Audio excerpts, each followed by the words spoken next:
It's Therapy Thursday. So perhaps the title of the video got you. This has been a huge theme in my life lately. I have lots of things happening. So what happens when your first TED Talk, the quintessential Justine TED Talk about you and your life and your journey, what happens when you're like, shit, I forgot to add a point to that? Let's talk about it.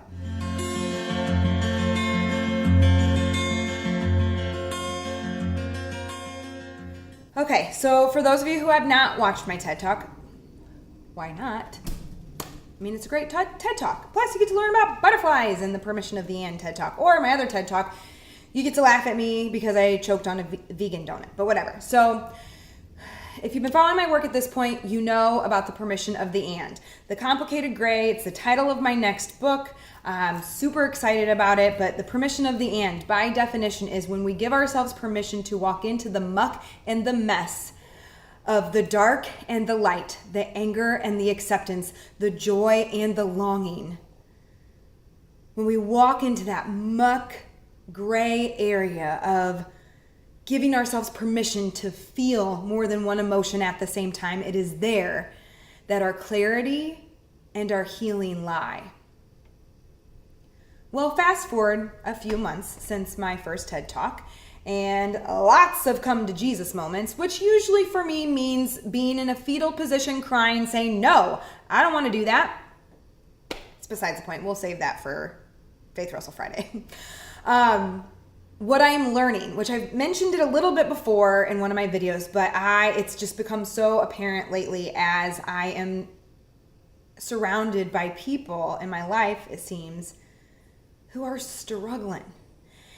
And the Permission of the And gives them so much peace and permission, just that, permission to be, to struggle, to feel, which is so in alignment with the Rising Ever Upward work, the work that I do based on Brené Brown's research.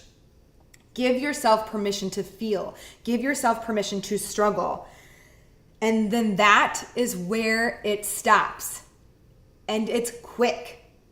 We're not struggling for days here. We're not. The Permission of the And is a tool. It is not a place to be. One of my most popular blog posts, and this was years ago at this point, was wallow, but don't sit in the shit, or something like that. Like, I oftentimes say to my clients, sit with it, don't sit in it. And this applies to the Permission of the And. The Permission of the And is a tool. It is a tool to help you get to that place of like, man, this really sucks, or I am struggling right now. I feel really overwhelmed or sad or in grief or whatever else. You feel it. You take a breath, feel it in your body, cope in a healthy and effective way. And then in that next breath, you use that Permission of the And as a tool to feel like, and I trust this, and I will make this a gift. I talk about that in the TED Talk, that the Permission of the And is the surrender to the process and choosing to do the work to make it a gift no matter what. This is a tool, not a place to stay stuck, not a place to excuse sabotaging your life and your happiness. Feel it, cope, and move the F on. The Permission of the And is not a place. It is a tool. It's rainbows and butterflies over here. God's got it.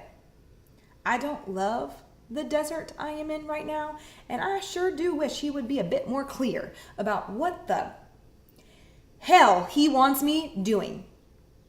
And I will choose to be grateful for this desert and know that he is using me. Because when I am grateful, my eyes and my heart are open enough to receive the gifts in this journey. And I have not come this far to be a sad, bitter, angry shell of who I once was. I am worthy of rainbows and butterflies, and so are you. So today, this week, give yourself the Permission of the And know that if you are using it as a place to stay stuck, that is not the work I am teaching. And we can talk. Come join me on this side. Thanks for watching. Stay tuned tomorrow for Faith Wrestle Friday. Of course, make sure to like and subscribe to my channel. Please share, click notifications if you never want to miss a future video. I would love for you to actually have dialogue with me. I am one wordy bitch, but I don't love talking to myself. I actually like interacting with you all. So comment, share, whatever. Thanks for being here, and I will see you next week.